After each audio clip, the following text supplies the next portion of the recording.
little girl.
Test, test,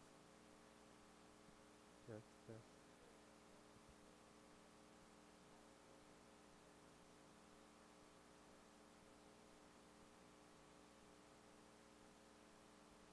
Test, test, test, test.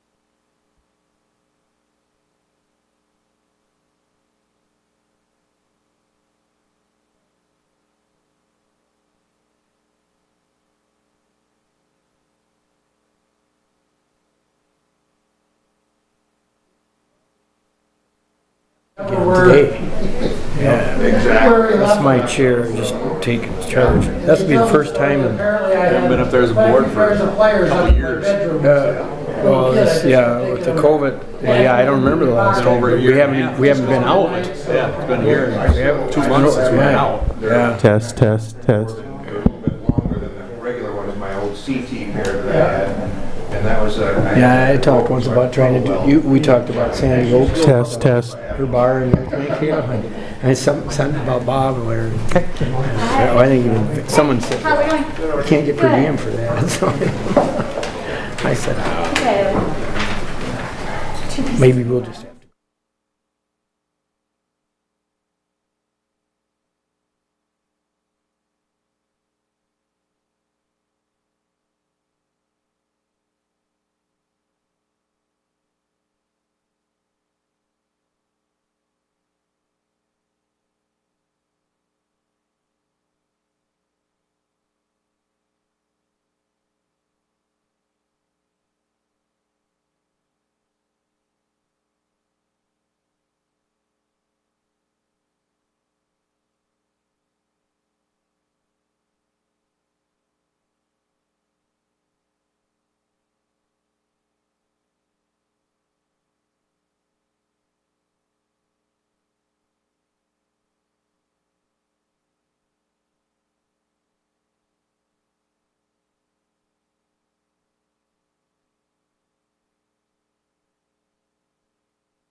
Good morning, everyone. We will start our April 27th, 2021 Board of Commissioning meeting. Our first order of business, please stand and join me for the pledge. I pledge allegiance to the flag of the United States of America and to the republic for which it stands, one nation, under God, indivisible, with liberty and justice for all.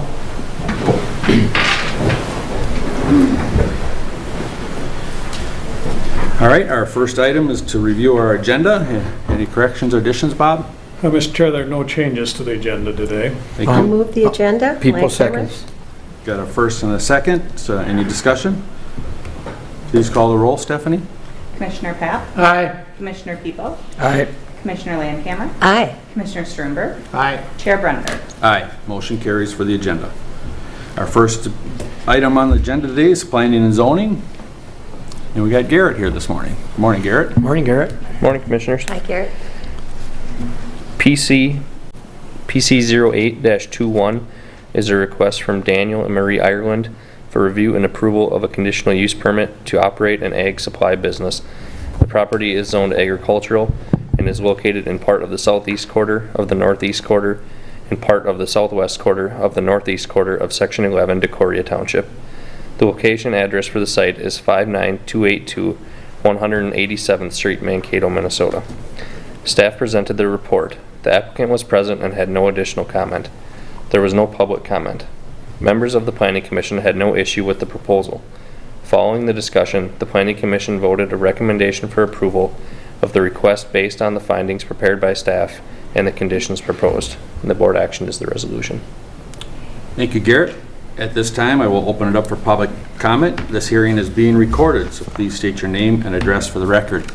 Please limit your comments to 3 minutes. To unmute your phone, click the microphone button on the bottom of your computer screen or press *6. So I will ask if there, first of all, is the applicant on the phone, and if you have anything to add at this time.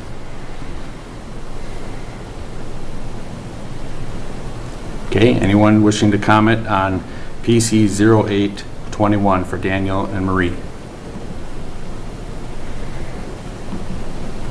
Anyone wishing to comment on PC 0821?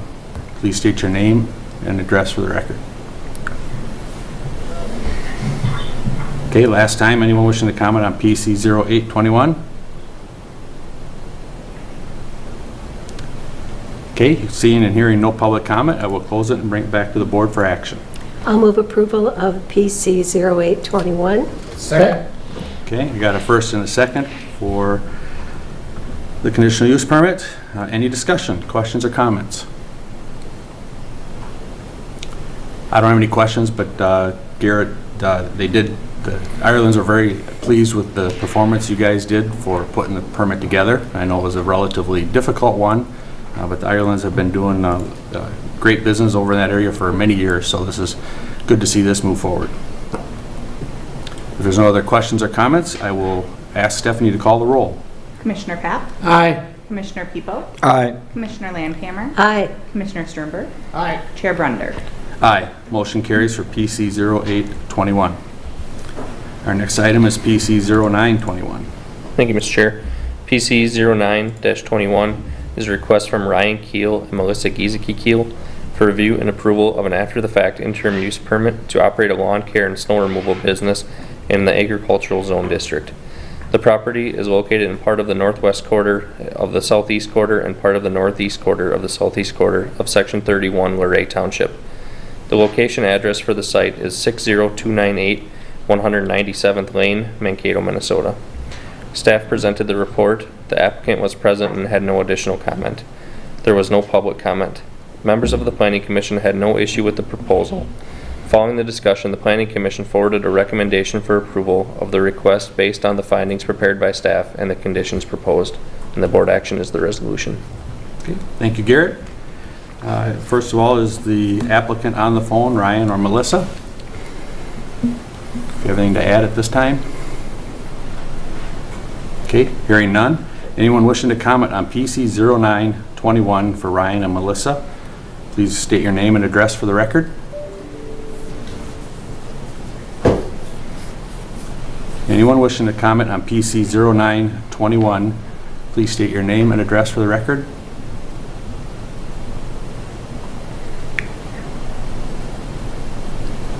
And last time, anyone wishing to comment on PC 0921 for Ryan and Melissa and the land care and snow removal business? Hearing no public comment, I'll close the public portion of this meeting and bring it back to the county board for action. Mr. Chair, I'll move PC 09-21 for Okay, do I have approval. a second? Hap seconds. Thank you. Any discussion from the county board? Questions? What does it mean after the fact? What's that, Vance? What does it mean after the fact? They've been operating the business already and Around it. They didn't have the permit? didn't have the before? permit before, so we're trying to catch up on some All of it's those. doing is catching it up and... Yep. Some people just don't know they need to have it. Some people Understand. have it, and so I think we have a different fee structure, but we like to get all these accounted for, so. Yep. Any other questions or comments? Hearing no other comments on PC 0921, I have a motion and a second. Stephanie, we call the roll, please. Commissioner Pap, Aye. Commissioner Pepo, Aye. Commissioner Landcamer, Aye. Commissioner Sternberg, Aye. Chair Brunder. Aye, motion carries. Thank you. Thank you, Garrett.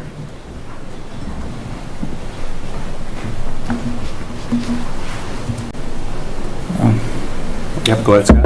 Mr. Chair, board members, PC 10-21 is a request from Blue Earth County, and it's an amendment to Chapter 6 of the County Code, the Environment Section, Article 5, subsurface sewage treatment systems. The current ordinance was reviewed, and the proposed amendments reconcile with Minnesota Rules Chapter 7080 through 7083 and incorporate language to conform with the existing practices of the septic system program. At the Planning Commission meeting, staff presented the staff report and the amendments.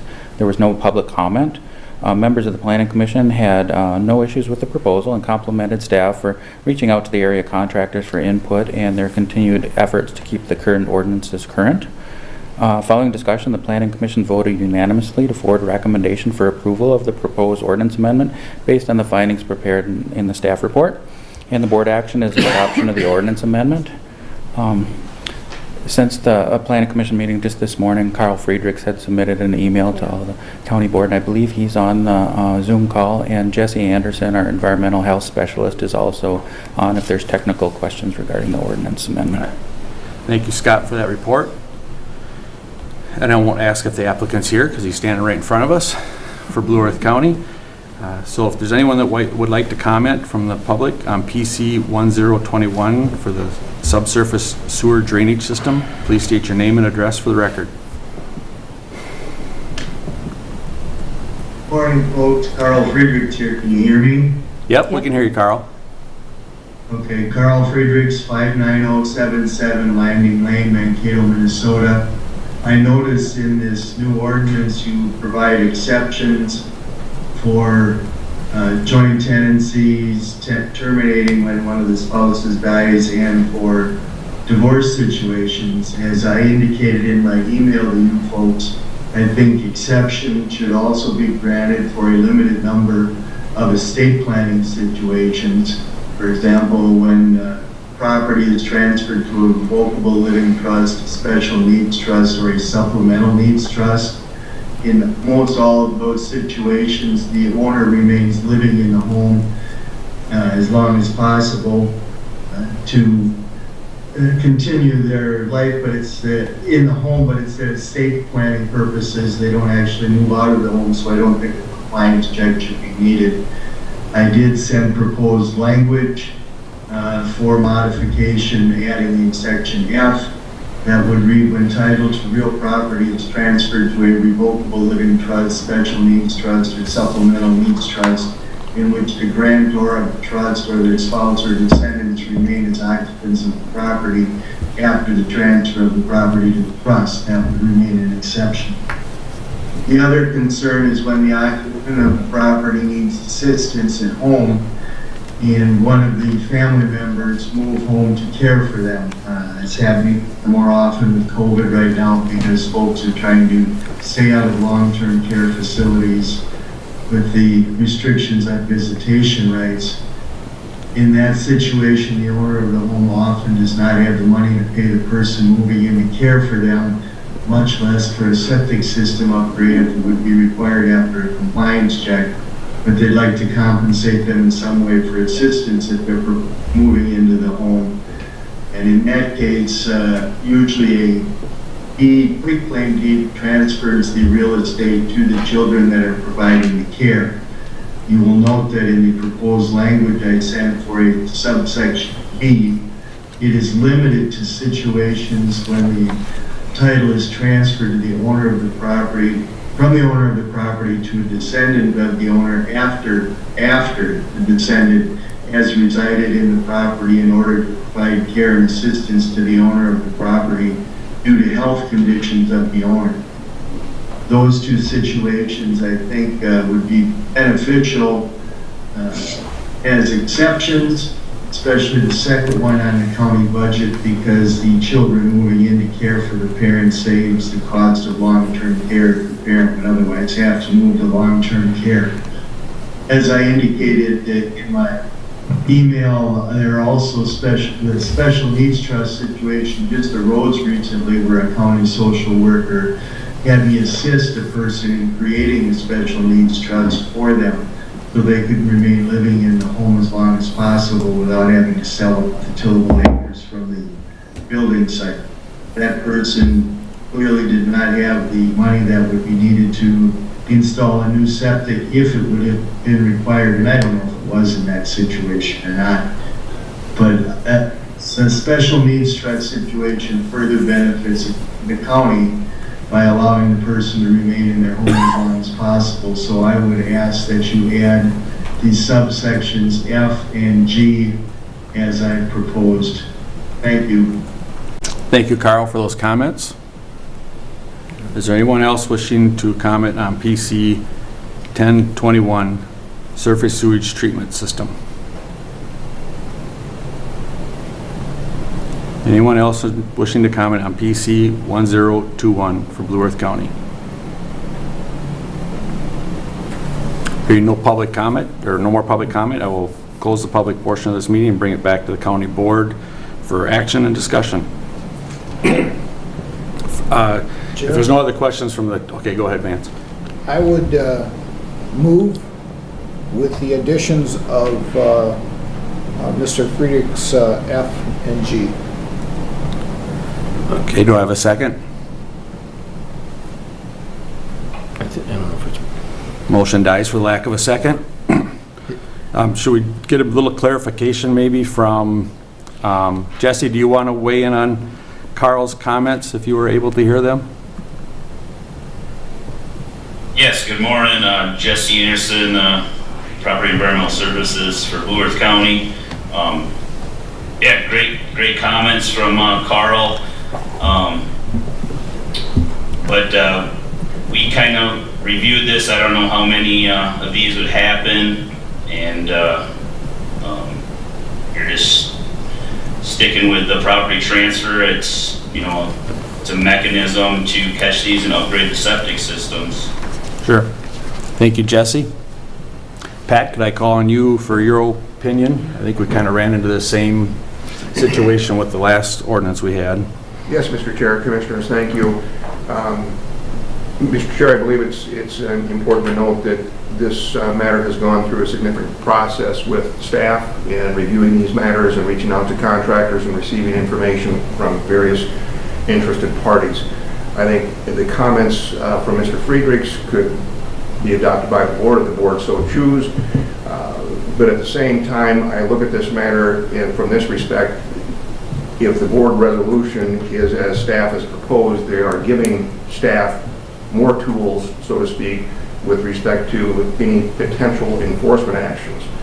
It doesn't always matter because staff has always consistently, at the end of the day, Blue Earth County simply wants compliance.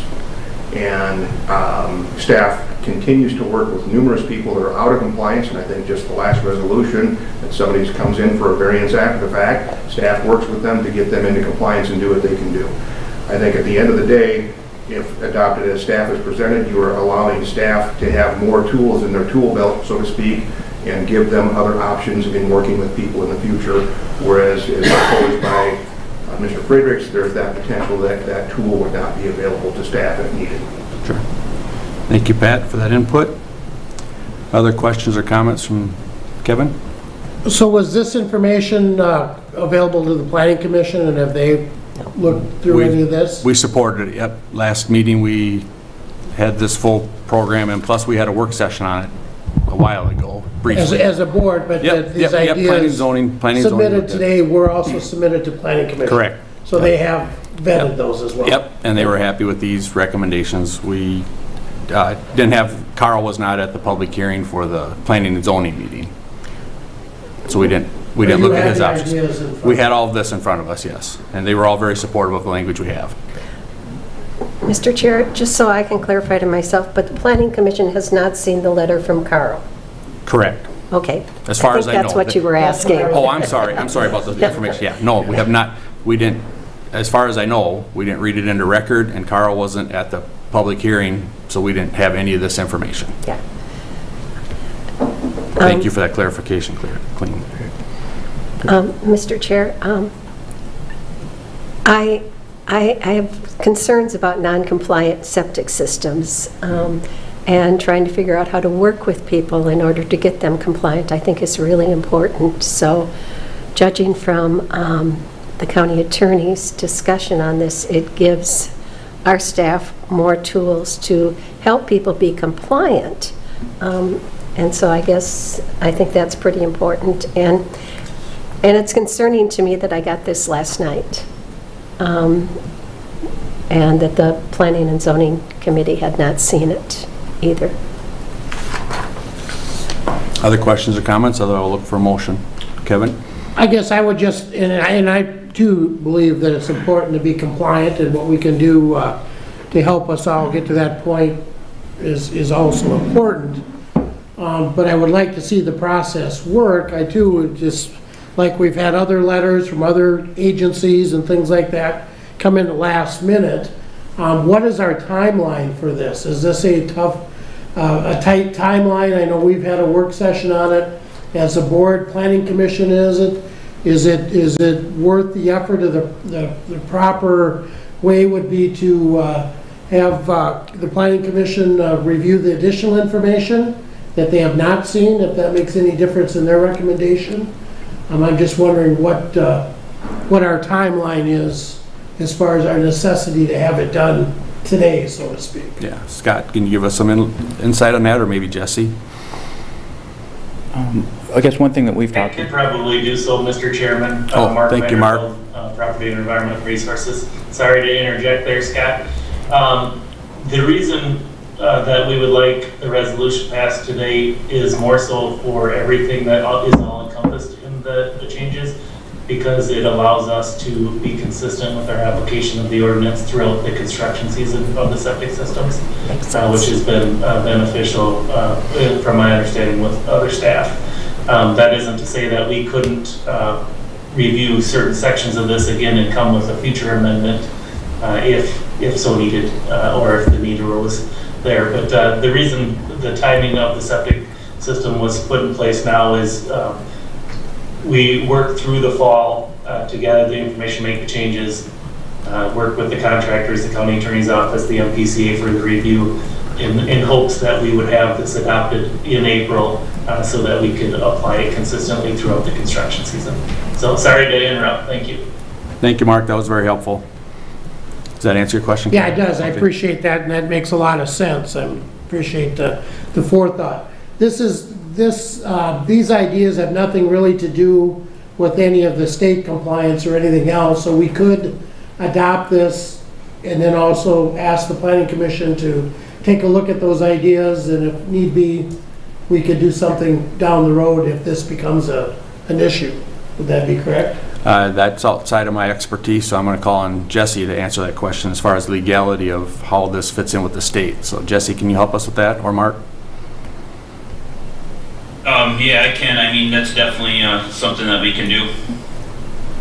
Okay. I don't know if Mark wants to add anything. Just to add to that, Commissioner Papp is correct. Correct me if I'm wrong, Jesse, but the property transfer what I'll say mechanism for compliance inspection is a local regulation, not a state regulation. So they give us the authority to have those mechanisms in place, but we are choosing as the county to use the property transfer as one of those mechanisms.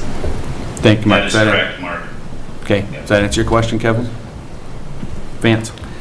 And the reason I guess I proposed the F and G is, I also saw that it came in late last night, and that was upsetting. But I've worked with a lot of special needs people. I've worked with a lot of people that have parents and elderly that they want to keep in their home, but somebody else takes over. Mr. Fredericks has some very common sense ideas here. Now, I would have no problem if we went ahead and passed this, and knowing that we will work with people that have these issues, and the county has historically done that, and I have no problem with that. But and also with the ideas of maybe bringing this back to planning and zoning, saying, can we adopt these at a later time, or adopt them so it works with our county ordinances and what we're trying to get at. We've always been a county with heart. We've always been a county that helps people out, and that's what Mr. Friedrich's additions do here. They bring the heart out and saying, hey, these people need help, and let's not throw another $15,000 septic system on top of what they're doing already. But I have no problem passing it as long as we keep on working on this, and if a special needs does come up, the board looks at it, and like we always do. That's it. Thank you, Vance. Other questions or comments? Well, I would just basically concur with what Vance is saying. Yeah, I think if it was with the part with the attorney Friedrichs, yeah, and just look at it in the future with people that have that situation. Yeah. Kevin? I have one additional comment. I really appreciate staff's outreach to the contractors as I visited with them myself, and just wanted, to help understand some of this a little bit better. Really appreciate the outreach with the contractors in the area and stuff to get their buy-in and have them feel like they've got some skin in the game in this decision. So thank you for that. And at this time, I would move the resolution. Okay, I got a motion. Do I have a second? I'll second it. We have a motion and a second for PC 1021. We've had plenty of discussion, but I will add, anyone else have any other discussion or final thoughts? So we will pass this ordinance today, and I would recommend that we bring the letter to the next planning and zoning meeting just to get their feedback at this point, but not to start any formal action, just so that they have all the information. Yep. It's a great idea. So I got a motion and a second for PC 1021. Any other discussion? Hearing none, Stephanie, will you call the roll? Commissioner Pap? Aye. Commissioner Peepo? Aye. Commissioner Landcamer? Aye. Commissioner Sternberg? Aye. Chair Brunder? Aye. Motion carries for the Blue Earth County. Thank you for everybody that testified. Appreciate it. We will move on now to PC 1121. Okay, PC 11-21 is Blue Earth County.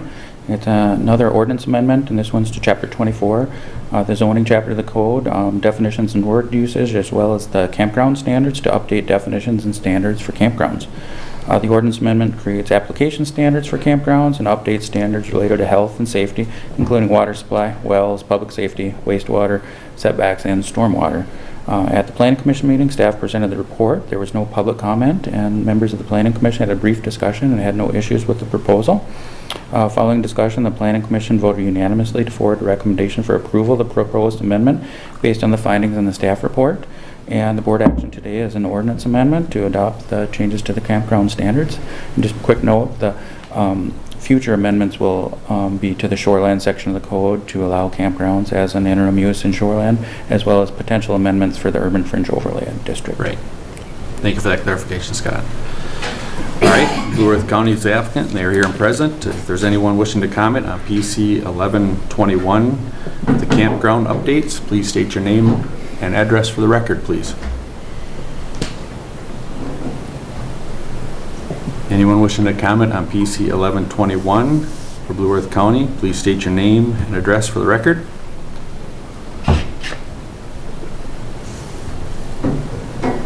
And last call, anyone wishing to comment on PC 1121, please state your name and address for the record.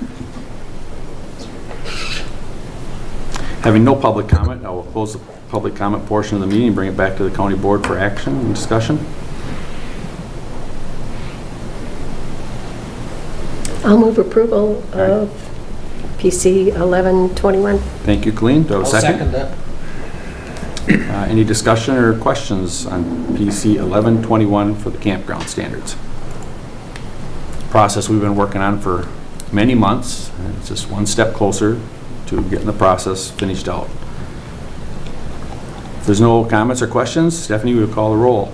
Commissioner Pap? Aye. Commissioner People? Aye. Commissioner Landcamer? Aye. Commissioner Strumberg? Aye. Chair Brunder? Aye. Motion carries for PC 1121. Next item is just for informational only. It's PC 12-21. It's the Blue Earth County and other ordinance amendment to the home occupation standards in the county code. At the Planning Commission meeting, staff presented the report, and there was no public comment. The Planning Commission did have a good discussion on the standards for level 1 home occupations and the size restrictions. We're proposing to increase the allowable size from 500 square feet to 1,000 square feet.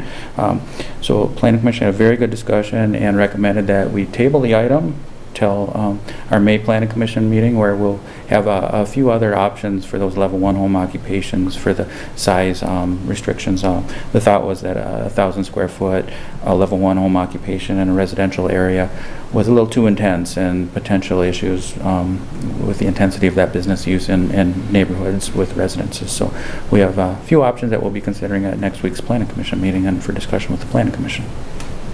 Yep. We had good discussion about it, and it just wasn't ready to bring back to this board, so I actually recommended to table it, so. But we had great discussion, as Scott said. All right, Scott, thank you for your report today. Appreciate it. Thank you. Thanks, Scott. Have a good day. Thank you, Scott. Thank you, Scott. Okay, now we'll move on to item number 4, or Human Services.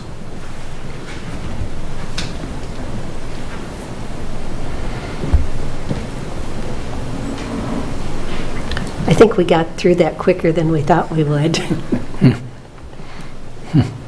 you never know with the public hearings. So. That's right. Yeah, we had a lot of items. We had actually, our meeting went pretty late at planning and zoning, because we had a lot of discussion. And then they had a Board of Adjustment item, 3 items before that, so pretty busy day. Good Good morning. They're pretty. Good morning. Good morning. Everyone, it's good to see you. You're pretty much on time.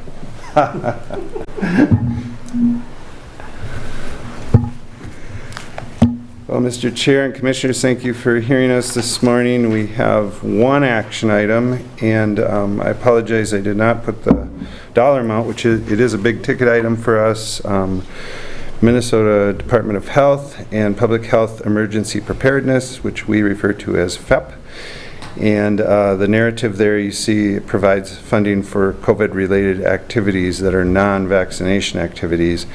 And so examples might be testing, providing essential services, which has still been a significant part of our efforts, is helping people that have practical needs.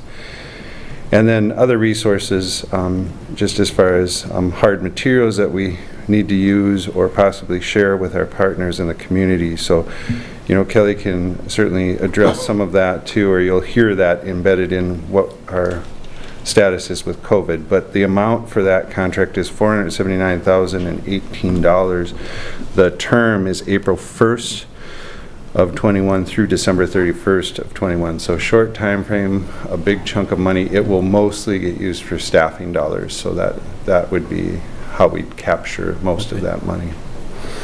And we do have some overtime that we're experiencing now too, and so that's part of that picture. And Mr. Chair, that's really the action item I have for today. Okay, thank you, Phil. I'll move approval of the action item. Thank you, Colleen. Do I have a second? Second. Okay, got a motion and a second. Is there any questions or discussion for Phil? Just a comment, I was on the SHAC meeting on Friday. Yes. And the executive committee had sent a letter to the governor requesting that American Rescue money be used for public health. Public health has been not fully funded. How can counties pay more than the federal or the state by far? And the money just hasn't come for public health from the state or the feds. So just a comment, because I think that ties into this. It sure does, and, so we have a local version of those dollars that we can, decide that Bob will decide how we distribute those. The state dollars that the commissioner's talking about, and that they're interested in helping us in this way, and then these dollars that we're talking about, they all go to the same purpose.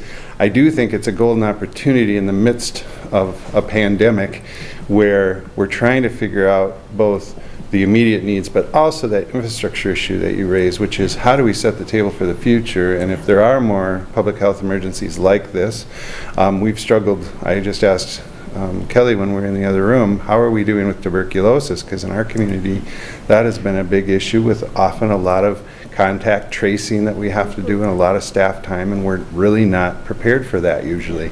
And sometimes that comes in waves, so we'll have 5 active cases and we're just not able to fill that. So the smart part about how do we set that table, how do we build infrastructure, the bridge to the future, whatever that might be, as well as our immediate needs, because there's no doubt there's a responsiveness to what we're facing currently. Thank you for that. We got a vote yet. Oh, I'm sorry. That's all right. What the only- Is there other questions? I just had a quick, maybe I heard somewhere, you got an idea what amount the grant would be? This grant, yeah, I didn't put it in the board report, Commissioner, I'm sorry. It is almost $480,000, Okay. this one. And it's got a term of April 1st through December 31st. I usually put that in my report, and I just forgot. All right, other questions? Thank you, Phil. I got a motion and a thank you. second for the action items. Any other discussion? Stephanie, we call the roll, please. Commissioner Pap? Aye. Commissioner People? Aye. Commissioner Landcamer? Aye. Commissioner Struenberg? Aye. Chair Brunder? Aye, motion carries. Thank you, Mr. Chair. Commissioners, some informational discussion items. I'll have the first 2 and then trade off with Kelly to give our COVID update. The first item is our billing services that we do, which is very unique. It's unique in our county. About a handful of counties have a mental health center, which drives some of this. But then also, we've been allowed at our scale and scope to look at an accounting unit, and then more specifically, this billing unit that goes in and chases revenue. As most of us are aware, there's a lot of complexity to that, especially when you deal with insurance companies. The regulations, which we've long wanted more streamlining, but we get audited separately on different cycles, different mechanisms on how we get audited, and then our reporting and claiming is also unique to the provider. So we're hoping over time that we can still chip away at that and try to streamline it. But you'll see some results here. This is a way to quantify some of our efforts to, the transparency to show what we're doing in real terms. The thing that isn't represented here, and you'll see on child support, which is the next topic, is those soft skills of how we treat folks that come in for service, and I think that's equally important. I think with COVID, we've both been stretched in those ways. The volume's been high. We've kind of always prided ourselves in high caseloads, but at times then you get a little crispy, is what I refer to it. And so trying to manage our workforce with all of those factors is important. But here's the data to give us a sense in some metrics kind of way what we're up to. The billing unit was started in 2015, so it hasn't really been around that long. The unit bills for over 15 program areas that have revenue attached, which is unique. A lot of county service, local government does not have a way to bill, but we do in 15 of our areas. Targeted case management, which most all of you have heard quite a bit about, and the mental health center are the 2 big drivers as far as the claims we have for revenue.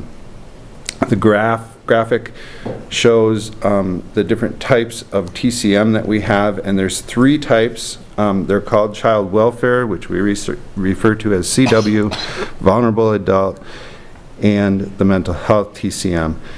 Those 3 areas can be tapped by 7 different units that we have. So depending on the nature of the work, they can access these revenue sources.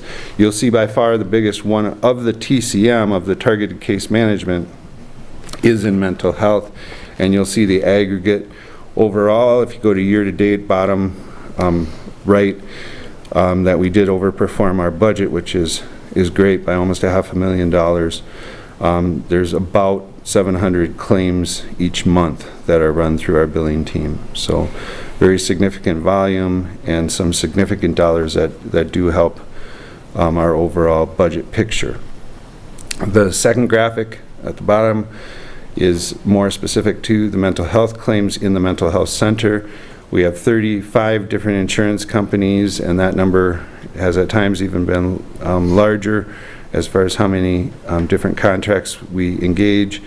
Over 99% of the claims that go to insurance get paid the first time, which is a great number.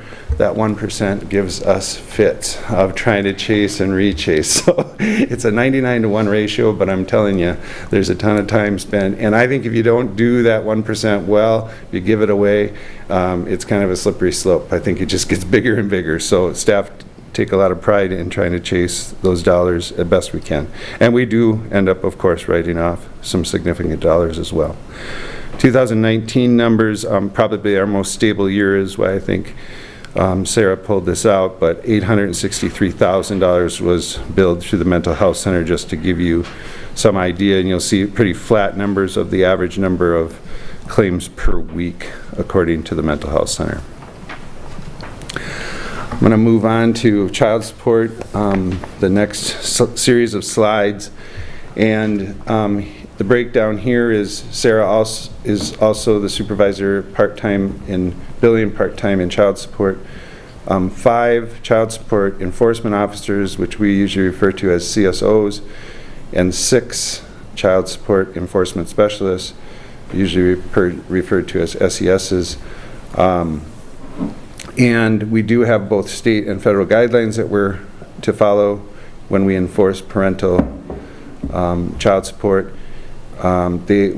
We are responsible for the financial, the medical, and the child care portions of what goes into child support.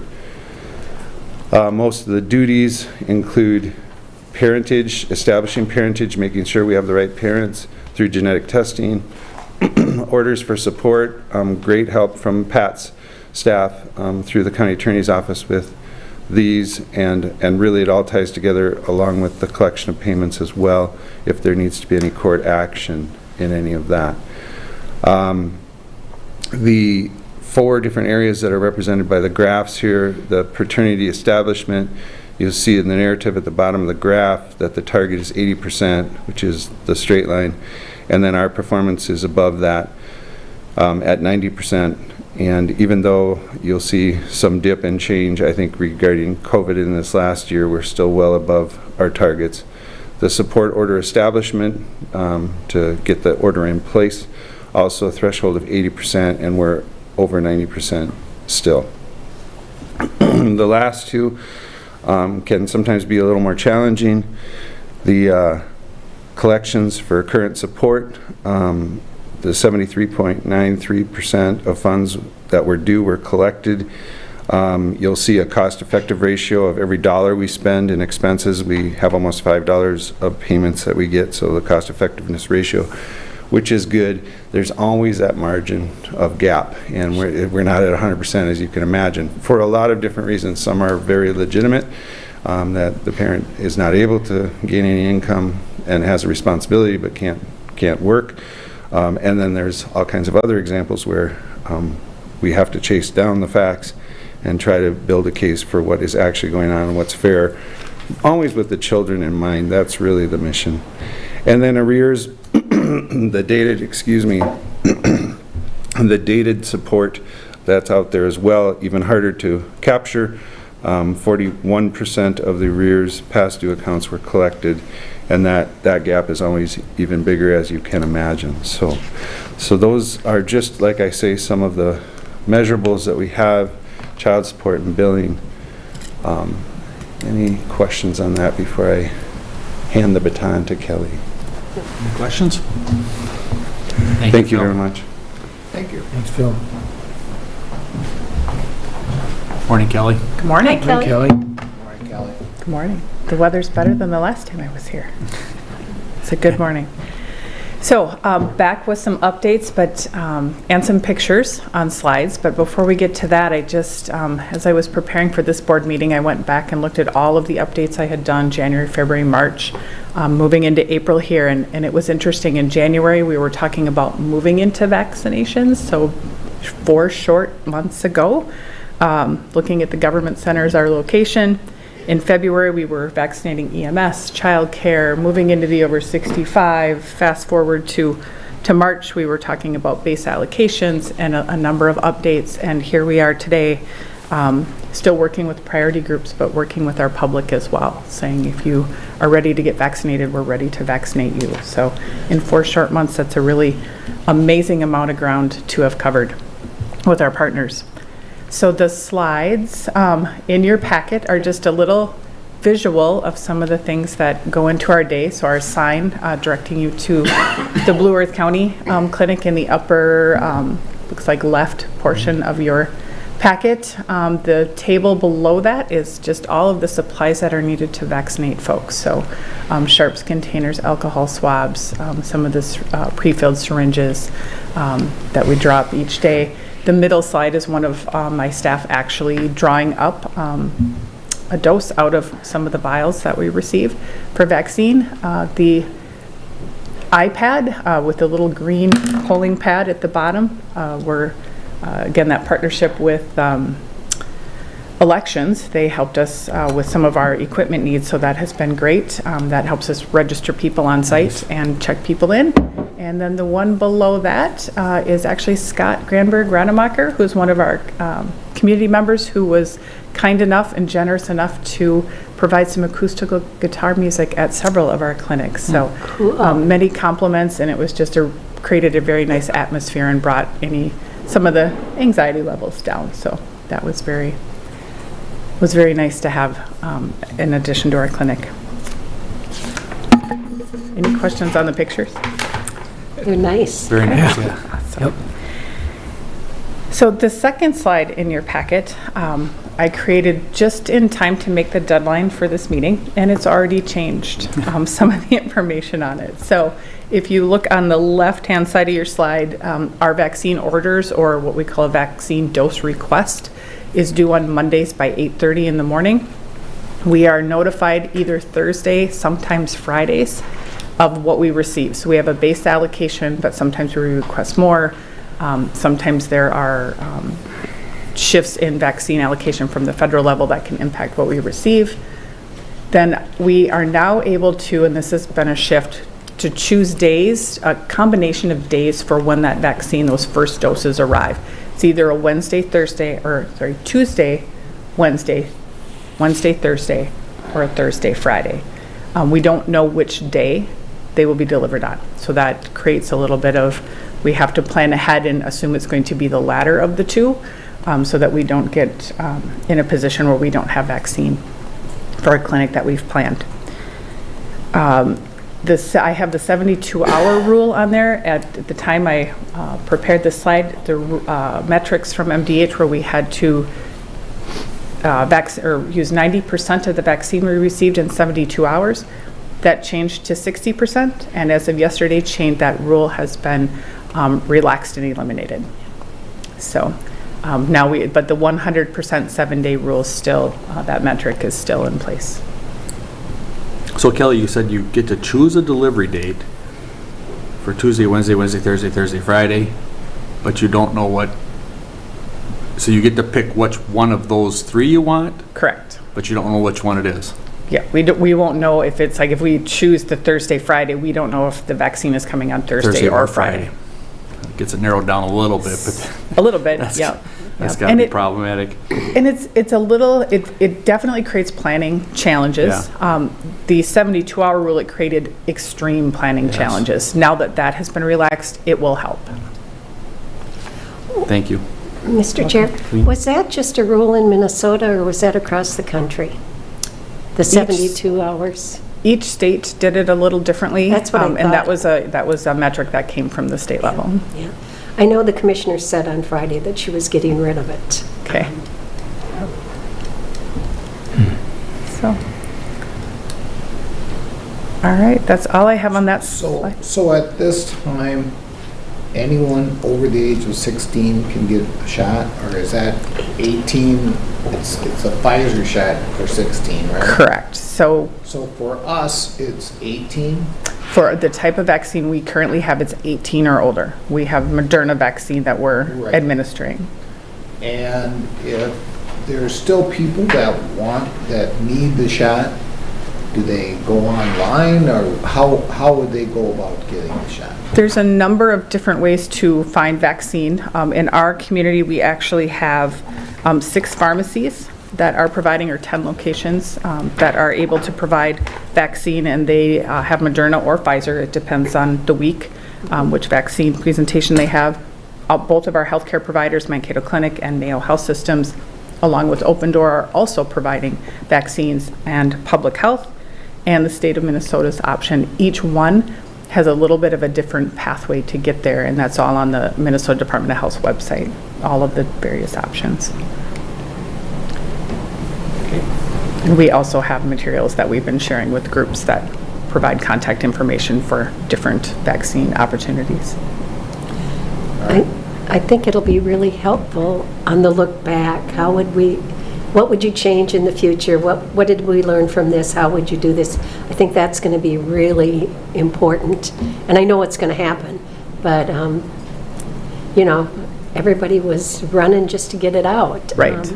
And that was appropriate. Yeah, we do have plans for hot washes within the coalition, so we've already done one. We're going to do another because, of course, as things move so quickly, as you referenced, it's hard to remember 4 months ago what was going on. So we're able to provide that feedback ongoing, and then at the end of the response, that will happen as well. It was interesting also that Olmsted and Polk have the most vaccinations per capita. You can't figure Olmsted. Yeah, it was just interesting. Backyard. Yeah, they're going to send us the graphs, and so it'll be, and I'll share those if any of you are interested, because a multitude of graphs just as to what's gone on and how it's gone on and where counties are and that kind of thing. Yeah, Olmsted had a couple of large events partnering with the state early on, which could have impacted that. Polk County, I'm not sure. Yeah, that one surprised me. And for instance, the Native American community, they're 1% of the population, and they're 0.8 vaccinated, which, so they also showed, by... Right, shows that equity. Yeah, so kind of interesting. Do you have the numbers of like Blue Earth County residents and how many percentage are vaccinated for first and second? I do. So as of yesterday, and this will be updated at 11 o'clock again today, 28,566 Blue Earth County residents, or around 52%, are vaccinated with at least one vaccine dose, and 20,888 residents, or around 40%, have 2 or have completed the series. Okay. So if it's Janssen, 1 completes the series. If it's Moderna or Pfizer, 2 complete the series. And when you say that the percentage, is that of the people that can be vaccinated or all residents? Of those that can be vaccinated. So 16, that's the percentage for 16 and older. Okay. Thank you. You're welcome. Of that number, Blue Earth County's provided 7,436 total doses of vaccine. That's amazing. Yeah, it's a lot of vaccine, a lot of... Another good news, another piece of good news that came out on Monday was the decrease in the positivity rate out of the Gander Mountain Regional Contact Tracing and Testing site. So it's down to 9.35% from last week. 2 weeks prior it was 12.27%, so trending downward as well. We hope. We hope. Last week, we also had a 300-dose clinic at MRCI, a little more challenging to fill because, of course, those percentages that we talked about, people that were eager to get it, to get vaccinated, have done that. So now we're working with additional priority groups. That was our third clinic. We actually came out exactly even, so the last person was the last dose out of the vial. So that we've had that happen 3 times, which is actually quite remarkable to have had that happen, but staff were definitely working to get folks to fill that clinic, including knocking on some doors to see if folks were interested. So worked out well, but a lot more work to fill that clinic. And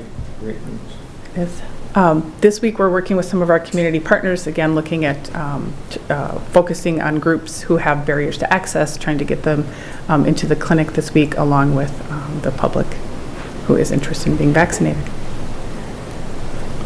And one of those clinics is about equity, right? Correct. Well, thank you, Kelly. Has anybody else got any final questions for Kelly? Or Phil does. Very good. Thanks, Kelly. Phil? All right. Thank you. Thank you, Kelly. Thank you, Kelly. I just want to make one more comment, just to recognize, Kelly in particular and some of her staff, but you guys have heard all this in bits and pieces, but to Commissioner's comment about what we're learning. I'll tell you, we've all done triage in some way or another in our professional life or in our family life, trying to figure out, okay, how are we going to do this? And for me, I'm always like, keep it simple. And it's not simple. And that's sometimes what I question, honestly, and I think we need help, is why I'm back up here saying, I look backwards on what we've been up against, and it's really a maze. And I wonder if how we set the table and how things get started isn't important to look at, because once you let the clutch out, it starts to fragment. And so I just wanted to list off what it is. First, doses available. We didn't have hardly any doses, and now we have too many doses and we can't get them out, right? So that's a variable. Type of doses, so the 3 different kinds of doses, the main ones that we have and more coming. Also, different rules, different ways to administrate. So another fragment that happens, and you can't get rid of these fragments. Time, which is the time that we were up against, the 72-hour thing was huge. Trying to manage the 72 hours was really a pain in the rear. And so that being gone is a huge relief. I think it's a demarcation of something that'll be a lot easier to administrate without those kind of restrictions. The settings, setting the clinic itself. So then once you commit, you heard Kelly say that, there are worries where you say, okay, we have 300 doses, we're going to get them out. Are those 300 people going to sign up, and are they going to show up? And if they don't, we have vials sitting there with vaccine, people desperately wanting vaccine, and we can't hit the mark. And so that pressure to get it right, and I can't tell you how many stories that we were down to 1 dose, and we had to get, it shot in an arm. And then the second doses, which is just another variable, so that once you're all done with the clinic and think you've kind of maybe checked a box, then you go, okay, now how are we going to get these same people back in the right time, depending on the kind of vaccine they have for their second dose? And you have to administrate all of that. And then the final one I wrote down was circumstances. On top of all of that is this crazy stuff that all of a sudden there was weather, the snowstorm, and everything gets backed up and the rules change, and then that stays with you forevermore, because however that hit your timeline. So I know you guys all have a ton of experience doing this kind of complex triage, but in that way, I think we started with so many things, because we were desperate. I mean, there's no doubt about that, to get stuff out the door. But when you do that, it's really hard to rein it back in down the road. And I think we're still kind of looking at that going, what have we learned? So I think it's a great question. But some of that will be to try to keep it tidy on the front end, I think, too. So, thanks a lot. It's good to see you all. Thank you. Thanks, Phil. I would like to comment on Kelly and her group up there at MRCI. My wife has volunteered up there, I don't know, 3-4 times. And she said it's run by like clockwork. She says it's just an amazing program that you folks, and Kelly, kudos to you and all your staff. Yeah. And Mary consistently comes back and says how awesome you folks work up there. And it's just, somebody comes in, they get their shot. They're not sitting waiting for a half an hour. It's just one after another. So you've done an awesome job. You made Blue Earth County proud. Thank you. Thank you very much for those kind words, and your wife has been an amazing volunteer as well. She's an amazing woman. I can say that publicly. He wants that public record. And I think our clinic is unique in that respect. If you come 20 minutes early, we don't want everybody coming 20 minutes early, but if people come 20 minutes early, they just go into the flow. It's set up so you don't have to be exactly on time. We haven't had to send people back to their cars. If you come a little late, something happened, we just move you right through, and it's, yeah, it's a lot of work on staff's part for that. It looks like it's just easy, and there is a ton of work making that happen, making sure we have everything set up ahead of time, and you know, our vaccine is out of the freezer in time and ready to be used, and drawing it up and drawing the right amount and making sure we don't have too many at the end, and the supplies and all the questions that come up. You know, just from people coming through the clinic, whether it's clinical or scheduling, that are just managed right on site. So, Good job. thank you. Good job. Kelly, are you finding that everybody's coming back for their second dose, or are you seeing some people dropping off? Some people drop off, but most are still coming back for their second dose. We've had more requests in the last week or so from people who received it somewhere else. And either we have one report where the original provider does not have that type of vaccine anymore and is not able to provide that second dose, or the scheduling of that particular provider just really doesn't work for the person seeking vaccine. So our first dose allocation and our second dose allocations are the same. So we have to monitor that fairly closely so that we don't all of a sudden run out on our second dose vaccines. I know on the news they've been saying some people think one is enough, and it's not the J&J. And so there's some concerns about that. Yep, and we've heard that. We haven't been experiencing that in large numbers. That's good. So. Yeah. Wow. Thank you. Thank you so Thank much. you.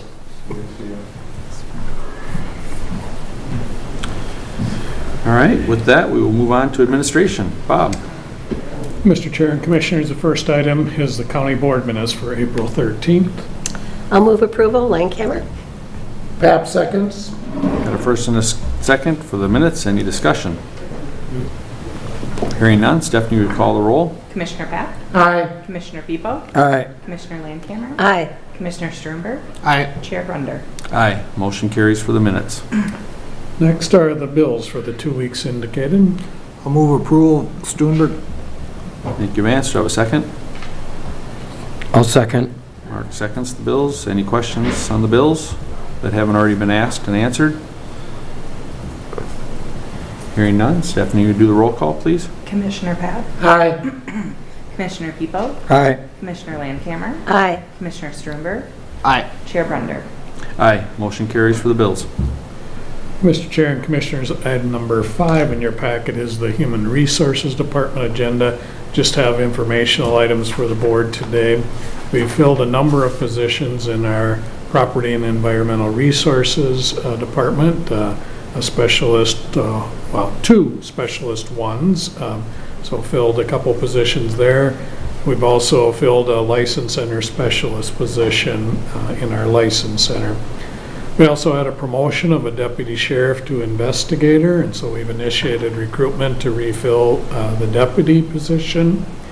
We also have initiated recruitment to fill a legal assistant position.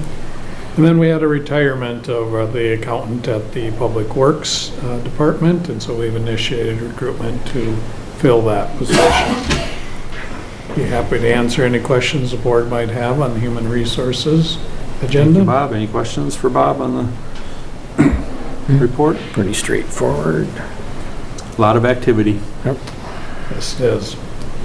I don't see any custody officers, so that's a good thing. Should have done that. All right. Anything else for the good of the order today, Bob, that you've seen that I missed? That's all I have for you, Mr. Chair. All righty. Well, we'll do commissioner reports at this time. And Vance, I think I'll start with you today. Well, our last board meeting was on April 13th, and then afterwards we delivered cookies across the county to our different staff members and received a lot of positive comments on that. After I was done with that, I had a NACO Transportation Committee Zoom meeting. Let me see here. On the 21st, I had, I jumped ahead of myself.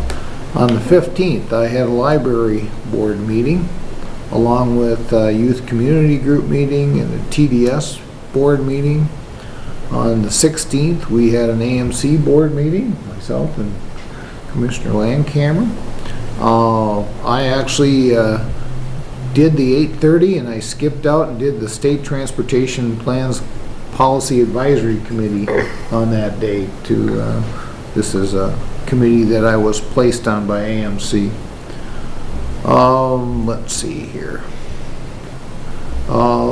We did our Public Works tour in Homestead County on the 20th, and on the 21st I had a community farm Zoom meeting. Things are really coming along. Actually, they have tentative plans to have a open house on May 22nd, which is a Saturday, and then the Tuesday before that to actually have GMG do a ribbon cutting out there. So that's tentative at this time, but it's kind of positive. And of course, you listen to all those master gardeners and how they do stuff, and for myself, I get kind of amazed at the expertise of what they do. On the 22nd, I had a 169 executive board meeting, and that leads us up to today. Thank you, Commissioner. Kevin? It's already been mentioned, participated with other commissioners thanking our county employees in the Olmsted County. I also attended the Planning and Zoning and Board of Adjustment training on April 15th, and then virtually attended the True Advisory Committee meeting on the 15th, Le Sewer, One Watershed, One Plan. April 23rd, had my 5th session of the AMC New Commissioner training on April 21st, and have met with staff and others concerning some Lawrence construction issues. That concludes my report. Thank you, Kevin. Mark?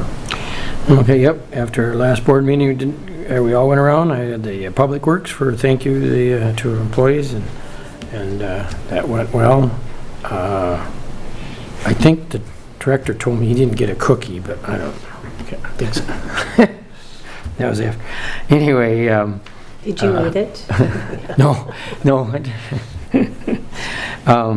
Anyway, then after that, April 14th did have a Regional Economic Development Advisory Committee, and that was actually John Considine's last meeting, because of course he's going to be working for Blue Earth County here, so that went well.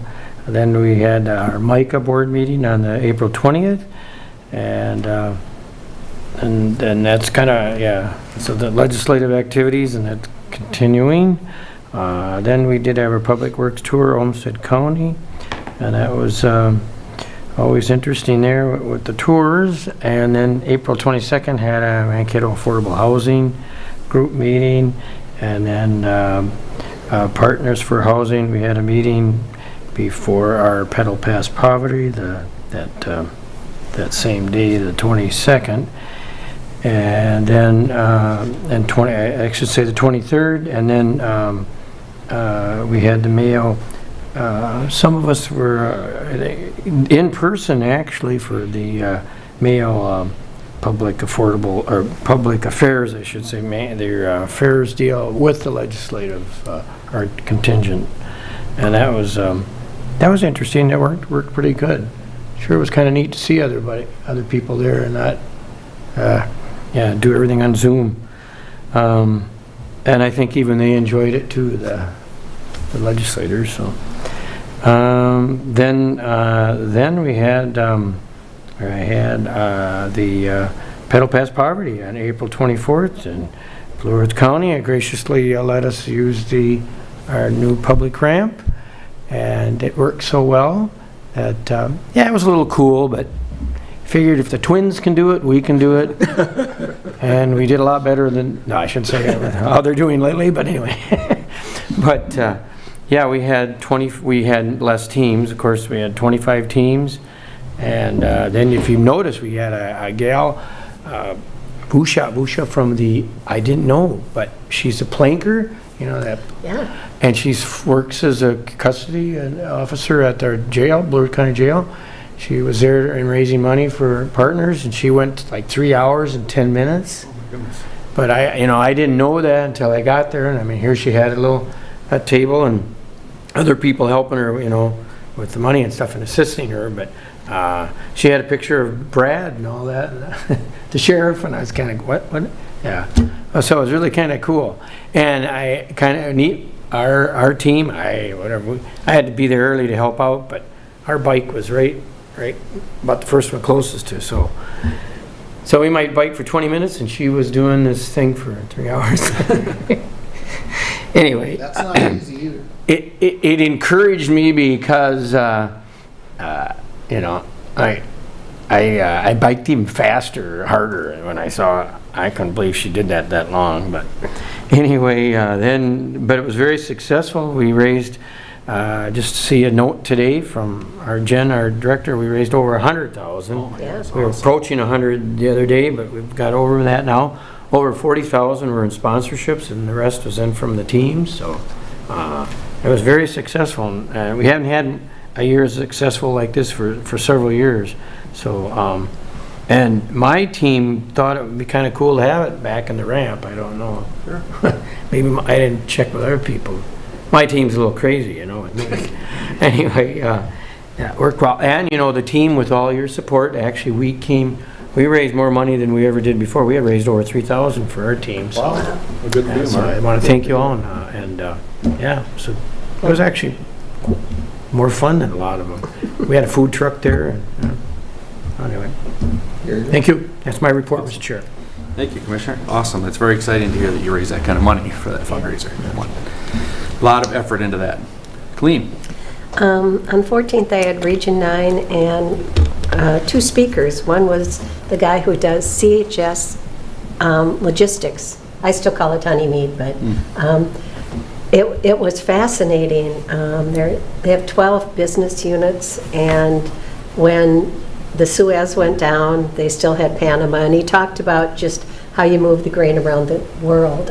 It was really interesting, and Mankato is still the largest CHS facility in the United States. Wow. So, but really interesting. And then we had a gentleman from MSU. They're opening a center for rural behavioral health. I guess they've been talking about it for a while, and it'll probably happen next fall, but he just talked about that they know that there's a lack of people who can do behavioral health, and so they're going to open a center. On the 15th, I had an emergency meeting for the Diversity Council. As you all know,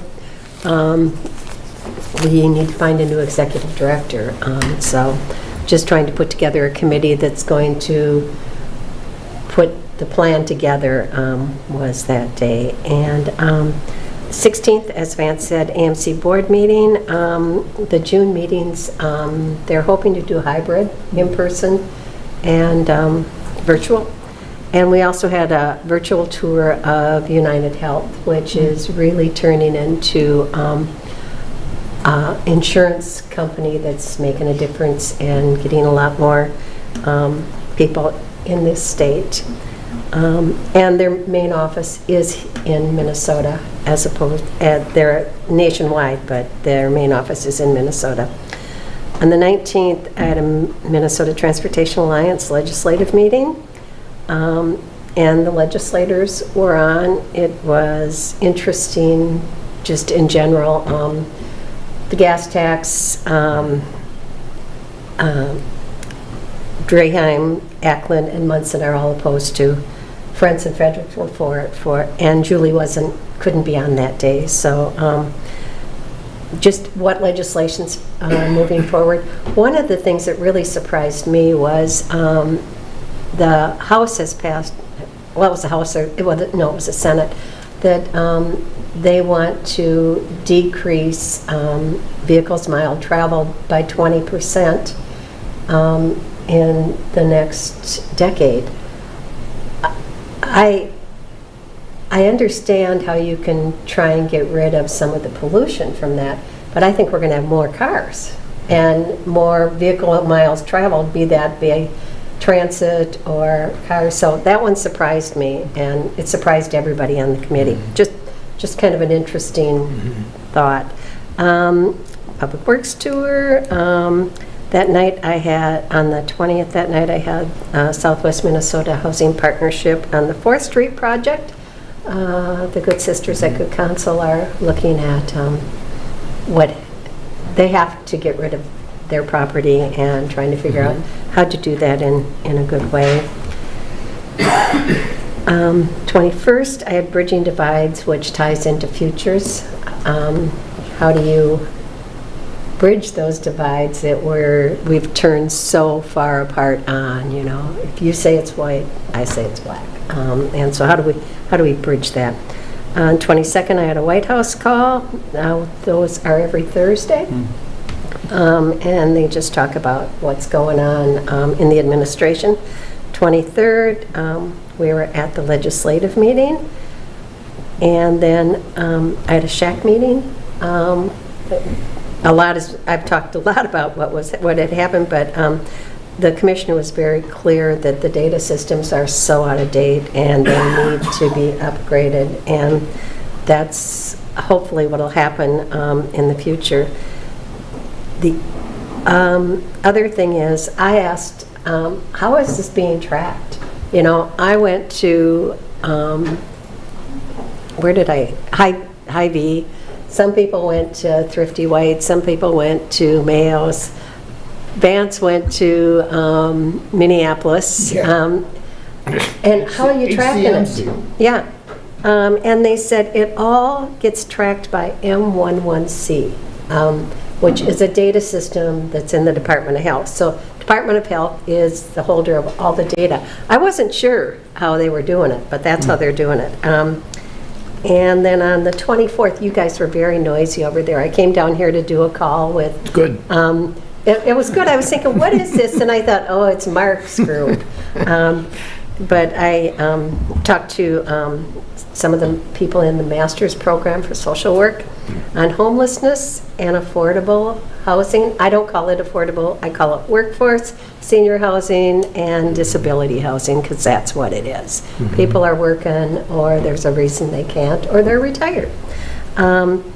So how appropriate to have it while Partners for Affordable Housing is going on. Partners for Housing, I'm sorry, I still haven't gotten there. No, it's still...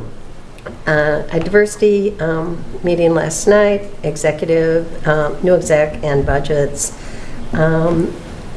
They got $49,000 from the school district to do some programming, and with COVID, they couldn't do it in person, so they did a lot of it virtual, and they're thinking about giving half that money back. I kind of disagreed with that, but I lost. Then this morning, last night I had another small meeting on the 4th Street project, and we're going to put that on pause for a while. Just kind of let things tamp down a little. This morning I had an airport commission meeting, which, Vance, I really like it. Just thought I'd tell you that. I always liked it too. Yeah. It was a good group. Yeah, they would talk a bit about, are they going to do an air show in 2023? They'd like to have the Blue Angels, but the question is, the city council determines whether there's an air show or not. And then there was also concern about County Road 12. When was that? When are we going to be working on that? And luckily, Ryan told me it's 2022, so that shouldn't impede that. GMG is doing a tapestry project, just for everybody's information, tapestry project where people who in their home country own businesses now want to open businesses here, they're looking for business mentors to work with them. So I think that's a really good thing. MSU is going to have 600 students in the fall. So they continue to grow. 140 new students that weren't here last year that'll be here this year. And I think you'll all find the city approved the Kern Bridge financing last night to make the curve. And Sean Schlescher, I never can pronounce his last name, he worked for Region 9, he worked for Walsh before that, is going to be the new airport manager and transit manager. He'll be a city employee. Wow. Well, he's an Air Force vet. Yeah, he is. That's all I have, sir. Thank you, Commissioner. That was a lot. Busy. Yeah, most of the items that I was at have been mentioned already. I got to deliver cookies over to the Human Services Department. It is just a small token of our appreciation to our county staff, but at least it's something. And until COVID's over, I think we just need to respect our employees and try to at least show some sort of our appreciation, but not come up as a big group. Because I sure liked when we used to go around and visit all of them. That was a lot of fun, and we'll get back to that someday. Mark mentioned Micah. There's several things going on at the Capitol. They're busy trying to keep things rolling up there. I am on a statewide emergency communication board. We're rewriting the 403B policy, which I'm just have not been educated on it. We just had our first meeting the other day, and it's overwhelming to me, but I got to get the policy and read through it. And we're going to be meeting every other Wednesday for an hour from now till August. So it just gives you the undertaking that this is. It's just going to be a lot of work, but a lot of good staff on there from the state. So the Planning Commission training with Scott Anderson I thought was very beneficial. Kevin and I think Mark caught a little bit of it, but that Scott Anderson was always kind of an entertaining person. We got a lot of good information. I had a good turnout of people on there listening to it. So we had our MVAC executive committee meeting. Not a whole lot going on there, just a couple bookkeeping things that we meet every other month when we don't meet as a full board to deal with that. The Public Works tour was very nice to see. I think I walked away with more things that we got to be careful not to do than of things that we need to do. I don't know if that makes sense or not, but I left that one thinking, well, this was a really good one because they'd been there for 10 years and they had a lot of opinions or advice on, do this, that, or the other thing. So I thought that was very beneficial to do that. And then I had my statewide emergency communication board meeting, and everybody just gave the reports there. Things are moving along and keeping us busy with that board also. So that brings me to the end of my report and to the end of our business. Unless anybody else has anything to add, I will entertain a motion to recess. Adjourn. Adjourn. Pat moves. Second. Got a motion and a second. Stephanie, any discussion? Stephanie, you want to do the roll? Commissioner Pat? Aye. Commissioner Pepo? Aye. Commissioner Landcamer? Aye. Commissioner Sternberg? Aye. Chair Brunder? Aye. Motion carries. We'll reconvene our work session at 10:30. Cool.